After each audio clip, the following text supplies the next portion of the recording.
Nagpakalat na naman mga kababayan ng paninira, yung mga DDS. Sabi diyan, seeing these responses from the resource person, it is like a slap on everyone's faces, especially to those who initiated the hearing. Baka malito kayo. Ano niya, Mr. Maravillas, sinasabi mo dyan? Bigyan ko kayo ng background story. Ito pong binabasa ko pala.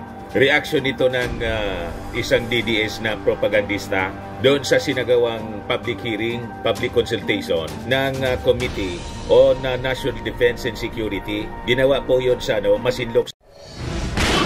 Nagpapagang mga balita at pagtalakay sa mga isyu ng lipunan. Pulsa, opinyon, banat at paglalantad sa katotohanan. Pulsa, what you see is what you get. You decide. Zambales, last week, saka yung special committee ng House on the West Philippine Sea. Tungkol ito sa mga problema na kinakaharap natin, yung harassment na ginagawa sa mga mangingisda ng Masinloc, Zambales and neighboring provinces dyan po sa West Philippine Sea. O ngayon, pinapalabas kasi nila na ngayong panahon ng ating Pangulong Bongbong Marcos, tumindi yung harassment. So, ibig sabihin nila, hindi effective. Mas maganda pa niya yung panahon ni Maudigs.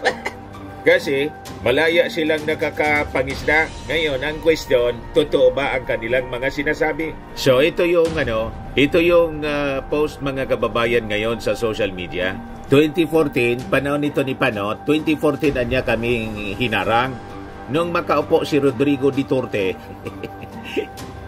Yung apelido pa nga ni Maudigs, hindi ninyo maayos. Yung Duterte, ginawa ninyong Duterte. So, kung yung spelling ng leader ninyo, hindi ninyo may tama, lalo na yung inyong mga sinasabi, yung argumento ninyo, yung facts ninyo, hindi na kami magtataka kung mali. Tama. Ginawa lang ninyo para siraan yung ating Pangulong BBM na pinalalabas ninyo. Mas maganda nung panahon ni Maudigs kaysa ngayon na panahon ng ating Pangulong Bongbong Marcos. Ayan po ang ibig sabihin po nila. Mulian niya kaming nakabalik noong May 14, 2024.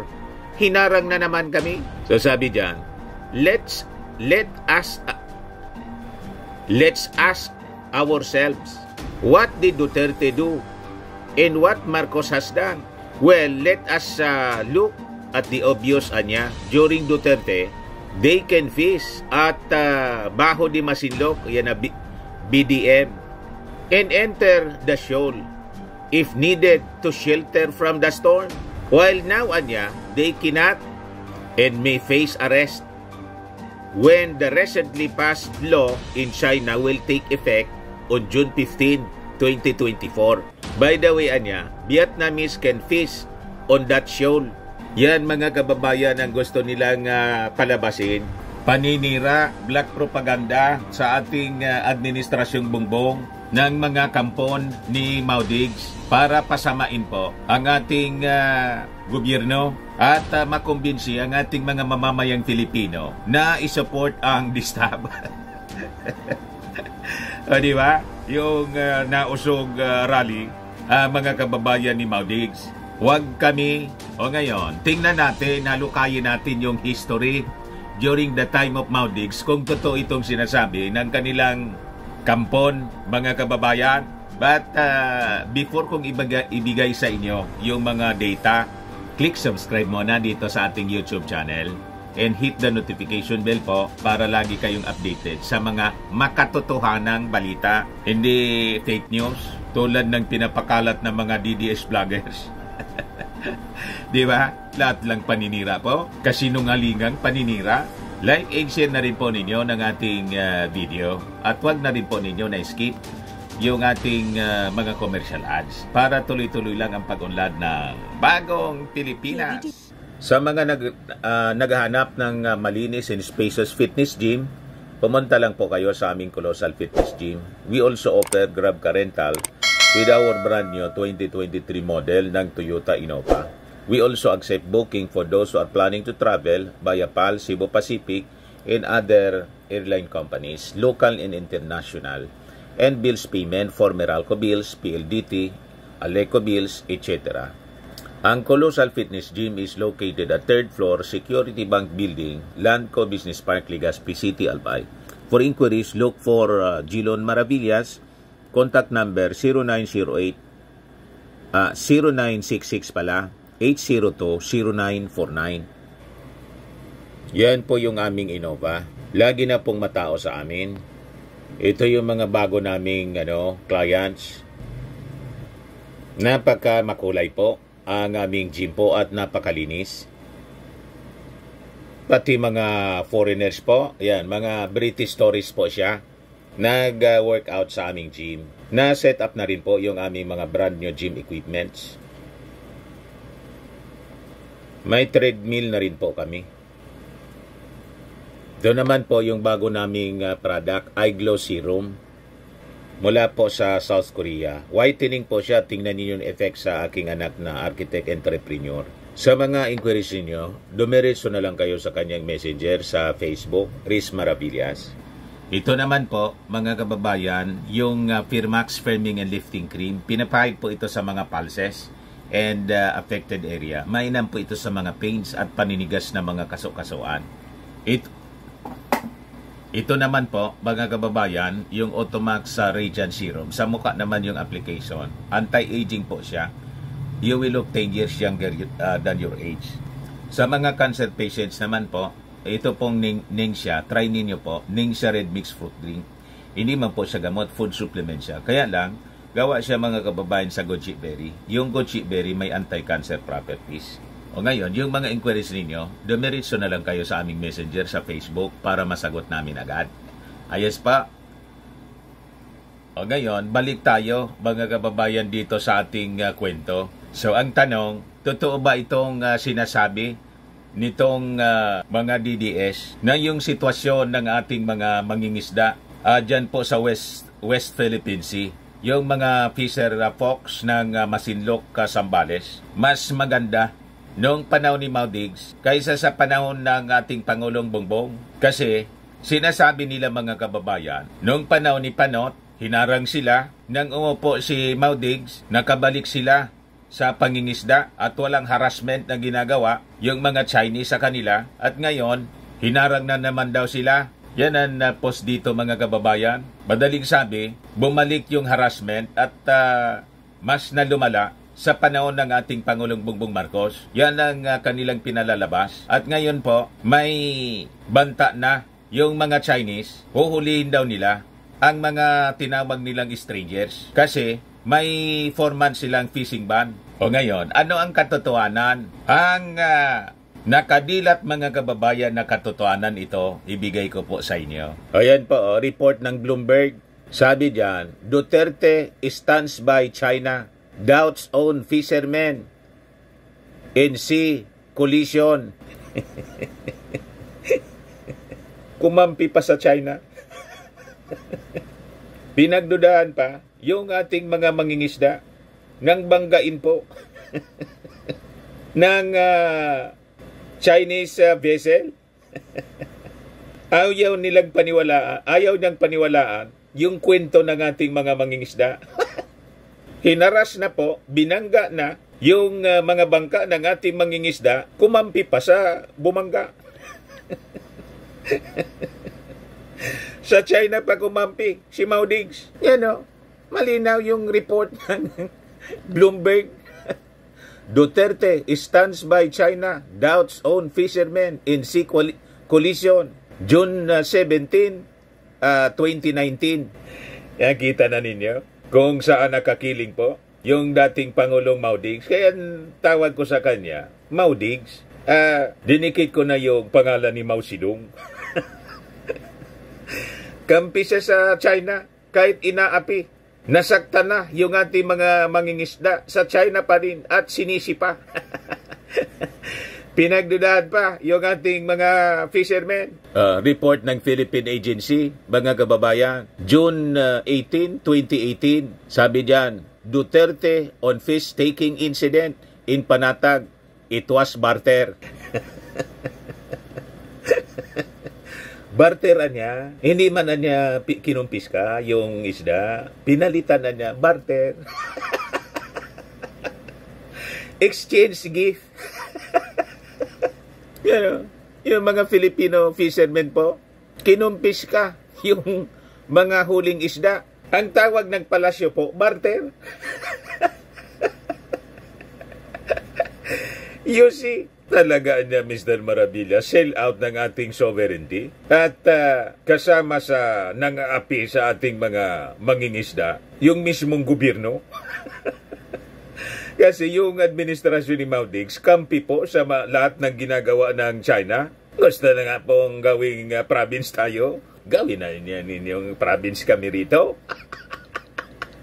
Ganon katindi po. Ayan pa, Binar News. Sabi dyan, Philippines plays down report about Chinese harassment of fishermen. Pero po, kinontra ni Congressman Gary Alejano ang pahayag mismo ng gobyerno. Kita ninyo mga kababayan, madaling sabi, itong sinabi mga kababayan nitong mga DDS na walang harassment, buwelo na mga makapangisda, yung ating mga fishermen dyan sa West Philippine Sea during the time of Mao Diggs, hindi man po totoo, kasinungalingan. So kahit po naging mabait yung previous administration sa China, patuloy yung harassment nila, only that, pini-play down po at walang nilalabas po na mga reports tulad ng ginagawa ngayon because we have that policy of transparency dyan po sa West Philippine Sea kasi ang gobyernong Bongbong Marcos po naninindigan po,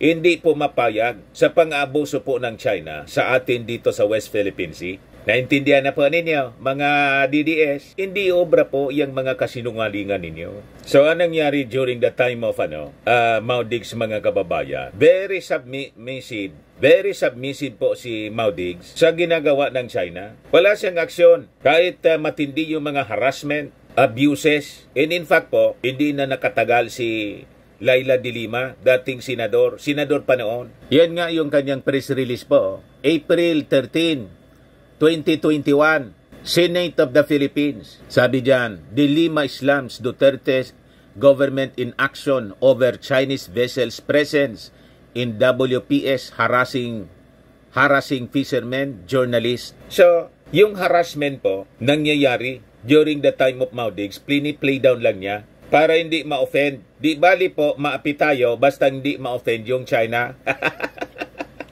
Hindi po totoo yung mga sinasabi nila ng panahon ni Mao Diggs, tahimik na nakakapangisda yung ating mga fishermen. That is a blatant lie, mga kababayan. At sinasabi nila, yung harassment nangyayari panahon ni Panot, natigil sa panahon ni Mao Diggs kasi tama yung policy nila, foreign policy, yung dealings nila sa China. Tapos ngayon, kasi nanindigan tayo with the policy ng ating Pangulong Bongbong Marcos, bumalik yung harassment.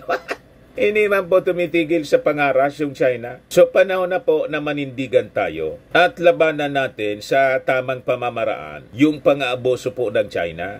So ito po ang patunay. Sabi diyan, Opposition Senator Laila de Lima has slammed the Duterte regime's apparent lack of concern to the Filipino fishermen and journalists who were harassed by the Chinese vessels present in the West Philippine Sea.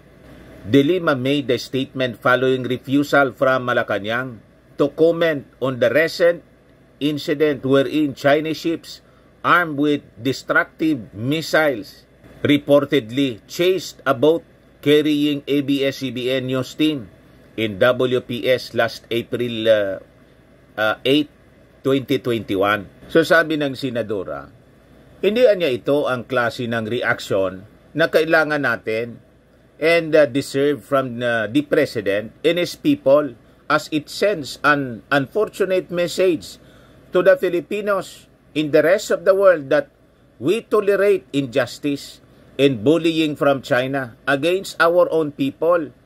We deserve better. Kaya nga po si Laila de Lima, mga kababayan, wala siyang sinasabi ngayon. Meaning, sang-ayon siya sa pinatahak na direksyon ng ating Pangulong Bongbong Marcos sa isyu ng West Philippine Sea. Kasi tayo po, nakikipaglaban, naninindigan tayo, hindi natin inayaan yung pang-abuso nila. We stand strong at may ginagawa na mga hakbang yung ating gobyerno para kontrahin itong bagong policy itong kautosan, itong batas na gustong implement ng China na moratorium daw sa pangingisda for 4 months dito sa West Philippine Sea. Mamaya basahin ko sa inyo yung pinalabas na statement po ng Department of Foreign Affairs. So sabi rito, based on media reports, Chinese ships including missile-capable boats chased down a Filipino vessel carrying the ABS-CBN news team near Ayungin Shoal, which is within the Philippines' 200 nautical mile exclusive economic zone last April 8. Ayan po ang Ayungin Shoal, oh. Dito sa malapit sa Palawan. Ayan po. Ito yung 200 nautical miles. Itong shaded with the blue color, sky blue. Ayan ang Palawan, oh. Nasa loob ng napakalapit. Nandito sila, mga kababayan. Dito tayo, yung mga ating mga mangingisda, pinagbabawal dito. Pati dito sa Scarborough, yung mga taga Sambales po, Masinloc, Sambales. At yung fishing ban, mga kababayan, for 4 months, dyan po gustong i-implement. So, hindi tayo dyan makapangisda, mga kababayan, na ito ay ating karapatan kasi sa loob siya ng exclusive economic zone natin. Yung China po, napakalayo. Oh. So, sabi rito sa balita, the Filipino motorboat was reportedly traveling across various reefs and shoals in the WPS to check the livelihood of Filipino fishermen affected by the presence of Chinese vessels in the area. When sought for reaction, Malacanang declined to comment on the said incident, with the presidential spokesperson Harry Roque telling media to defer to the Secretary of Foreign Affairs and DND. So sabi po ni De Lima, and while all this are happening, the President is busy jogging or doing other leisure activities as if running away from his sworn duties of protecting and upholding our sovereignty.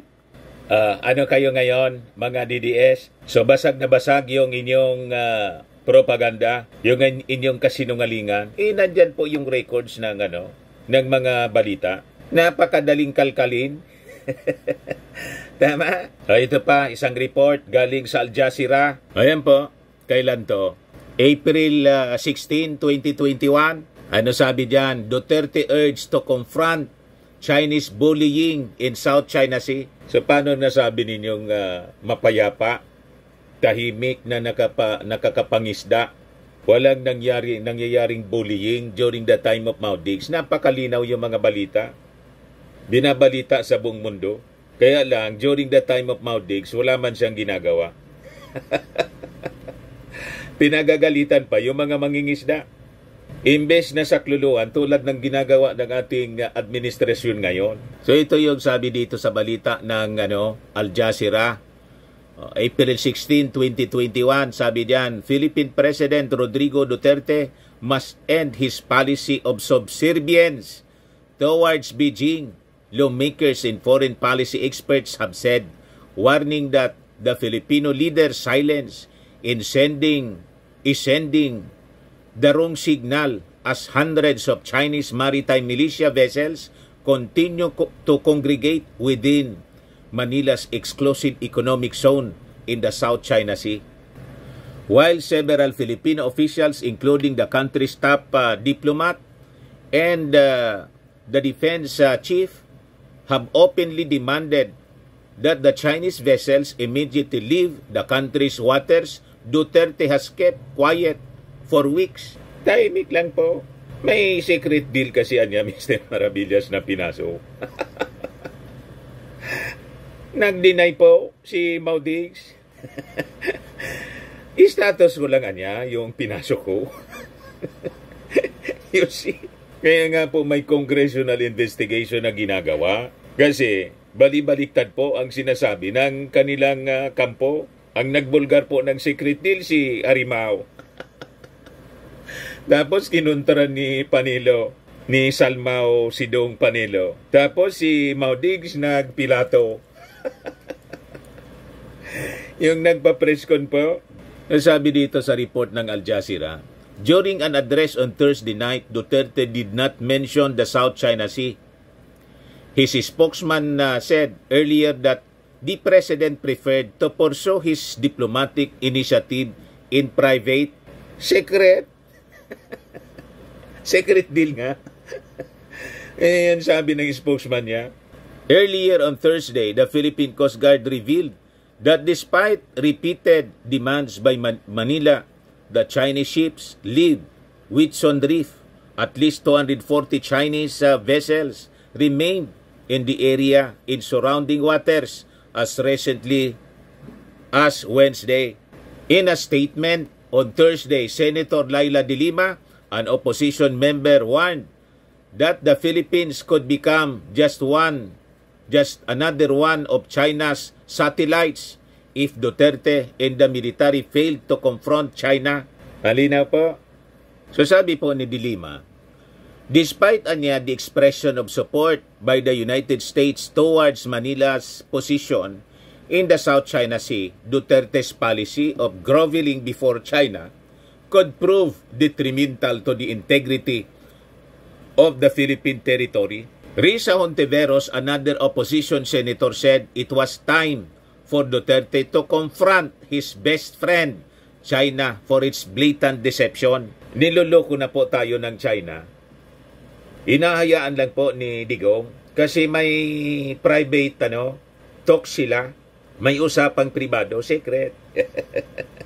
So pinapahamak po yung ating mga mamamayang Filipino, lalo na yung ating mga mangingisda. Tahimik siya habang inaaboso po tayo. Sabi naman po ni retired Supreme Court Justice Antonio Carpio, an international law expert, said, unless Duterte speaks and defends the country's sovereignty, China will not take the Philippines' position seriously. Yan yung sabi ni Carpio po sa interview noon ni Karen Davila. Sabi po ni Carpio, he must stand up himself because if his subordinates do the talking, China will not listen.